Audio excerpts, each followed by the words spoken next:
Welcome to Buckeyes Tomorrow Morning for Tuesday, March 7th. I'm your host, Tom Orr. The Indiana game is in 179 days. The game against Michigan in 263 days. And if that date of March 7th sounds familiar, it's because I think I've said it about 10 times on this show in the last few weeks. March 7th today is the start of spring football practice at Ohio State at 8:30 a.m. The Buckeyes will be on the field, and we will be there to cover it, to shoot some photos, shoot some video, interview some players, interview some coaches. It is a glorious day in Columbus, Ohio. Ohio State football is back, kinda, sorta. Someone who is much more than kinda, sorta back is Marc Givler of BuckeyeHuddle.com. He will be there on Tuesday with us, covering that start of spring practice with Kevin and Tony and I. Mark, I know spring ball is always a lot of excitement, and then, you walk away from the first practice like, well, what did we learn? But still, Mark, spring football at Ohio State, that's pretty good.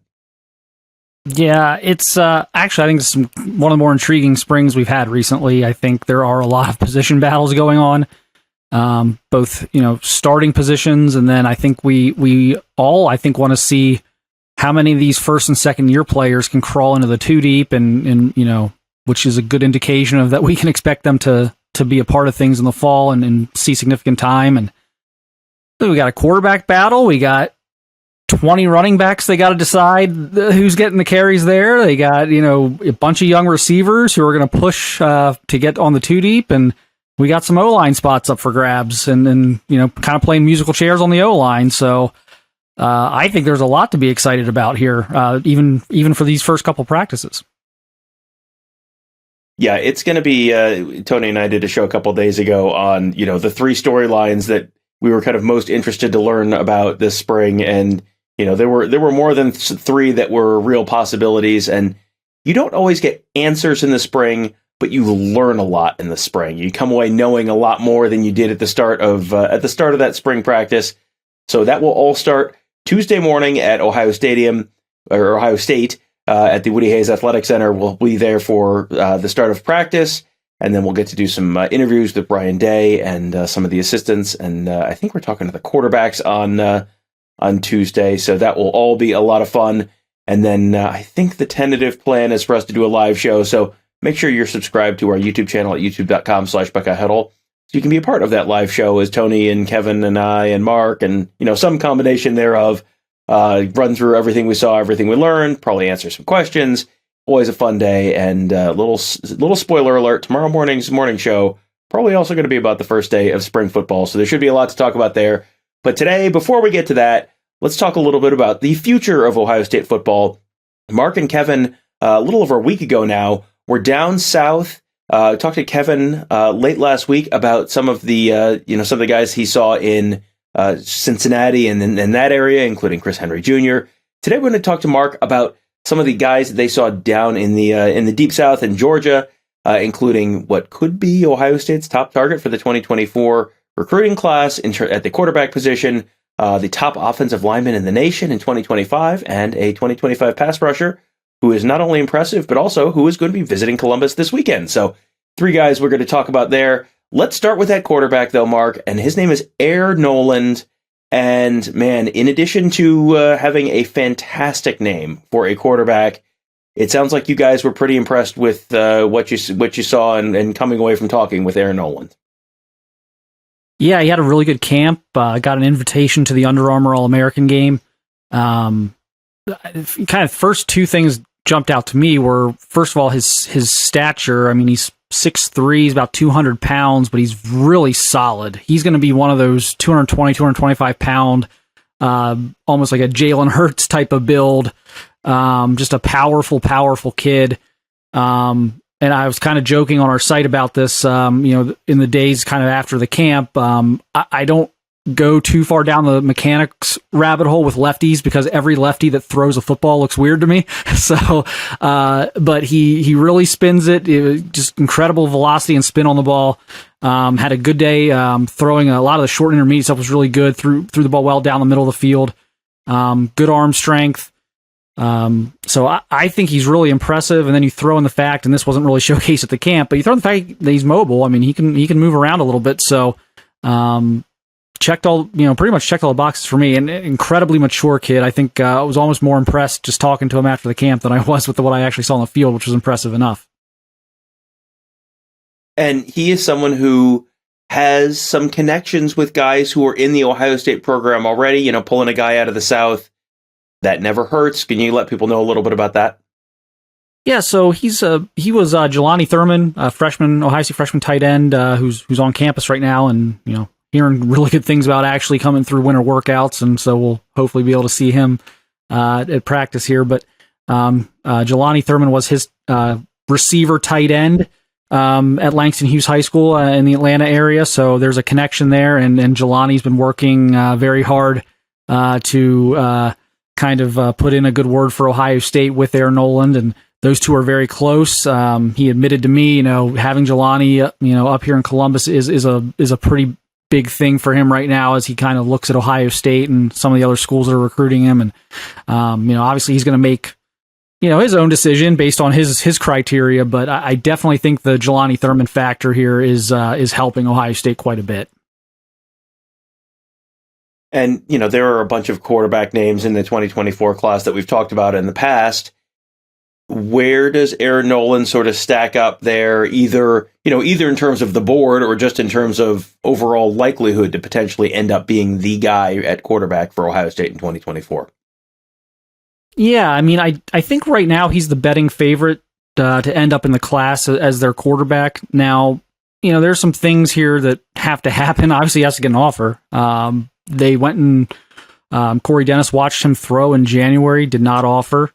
And there could be several explanations for that beyond just, physical stuff. It could very simply be that, Ohio State wants him to come up and visit and get to know him a little better. And that seems reasonable. So there's a little bit of that cat and mouse game going on right now. And obviously he's coming up at the end of the month. So that should be answered. And I think at that point, you're going to have to make a decision if you're Ohio State on offering. But there's no question that he's one of their top guys. He's one of the guys that are spending the most time and effort recruiting right now, and there's no question that he's highly interested in Ohio State. So I think, again, as we stand today, even without the offer yet, I think it's most likely he's the most likely of the guys we're talking about right now to be the guy. I don't think things have progressed with Jaden Davis to the point where that seems particularly realistic at this point. And with Julian Sayin, committed to Alabama, kid out of California, again, there's no visit set up or anything like that. There's no real rumblings of him, being on the verge of decommitting from Alabama or anything like that. So that you take those two kind of out of play, and Air Noland is kind of the guy they're really working hard right now. And so we'll see what happens here in a few weeks, but I think they're going to have to decide on the offer. And, my instincts and just kind of talking to people would indicate that as long as the visit goes well for both parties, nothing weird happens on the visit, that he's probably going to get the offer at that point. All right, so that handles the quarterback class, or quarterbacks for the class of 2024. Now I want to talk a little offensive line, because you get to visit with the top offensive lineman in the nation for the class of 2025, David Sanders. He's out of North Carolina. He's actually out of the same program as former Ohio State defensive lineman Jacoby Cowan. What did you get to see and talk to David Sanders about? Yeah, so he is, for my money, the early front runner to be the number one player in the class, and I think a couple of the sites, at least one of them, does have him number one overall. So this is not this is a special player. This is a really special player. 6'6.5", 260, 265 already. Runs like a tight end, looks like a tight end. Will be a 320-pound monster in about 2 or 3 years. Just unbelievable feet, unbelievable length, athleticism. Was really dominant in one-on-ones. He's got to get a little stronger, obviously, at about 260, 265.